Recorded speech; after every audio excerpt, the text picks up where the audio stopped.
အသက်73နှစ်အရွယ်အိမ်ကူကလေးမလေးကိုမတရားညှဉ်းပန်းမှုတွေပြုလုပ်ခဲ့တယ်။အိမ်ကူကလေးမလေးပြောပြတာကသမီးရဲ့အသက်က73နှစ်ပါ။သမီးအခုအလုံးလုံးနေတဲ့အိမ်မှာကလေးတိတိလေးတယောက်ရှိတယ်။အဲ့ကလေးကြောင့်နဲ့ပဲသမီးဒီလိုမျိုးညှဉ်းပန်းခံရတာ။ညဆိုရင်12နာရီတနာရီမှအိပ်ရတယ်။မနက်ဆို9နာရီဆိုတာနဲ့ထားရတယ်။သမီးကအိတ်ချင်နဲ့သူတို့ကမအိတ်ခိုင်းဘူးဘာမှလည်းမလုပ်ခိုင်းမဲ့တနာရီထိနေခိုင်းတာနေ့တိုင်းပါပဲ။သမီးအိမ်မှာဘာတွေလုပ်ရလဲမေးတော့အဝတ်လျှော်ရတယ်မီးဝူတိုက်ရတယ်အင်တန်ရှင်းရေးလုပ်ရတယ်ထမိုးတယ်ရတယ်ကြော်တက်တဲ့ဟင်းလေးတွေကြော်ပေးရတယ်သမီးကိုဘာလို့နှက်လဲပြောပြပေးပါဆိုတော့ခလေးเจ้าနဲ့တက်ခံရတာ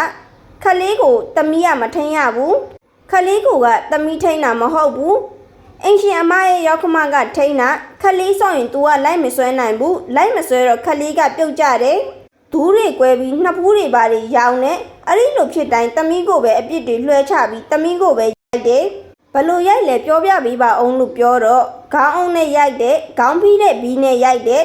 တခါတလေရွေနေပူနဲ့နဲ့မီးပူနဲ့ကတ်တယ်အခုစေးရုံဘလို့ရောက်လဲမေးတော့အခုကရေချိုးကန်းကြောက်ပြားပေါ်မှာမှောက်ခုံလုပ်ပြီးတော့ခြေထောက်နဲ့နေတာခေါင်းနဲ့မျက်နှာတွေကိုနေတာ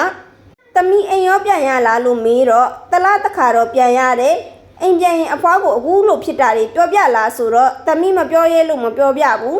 အဖွားကဒဏ်ရာတွေဘလို့ရလဲလို့မေးလို့ရှိရင်သမီးကချော်ကြတာလို့ပဲဖြေတယ်လမ်းစာဘလောက်ပေးလဲမေးတော့3000ပေးပါတယ်တခါတလေအဖွားလာတောင်းလို့ရှိရင်တော့2000ပေး3000ပေး4000ပေးအဲ့လိုမျိုးပေးတာတော့ရှိတယ်ဒီခလေးမလေးကပြောပြလာခဲ့တာဖြစ်တယ်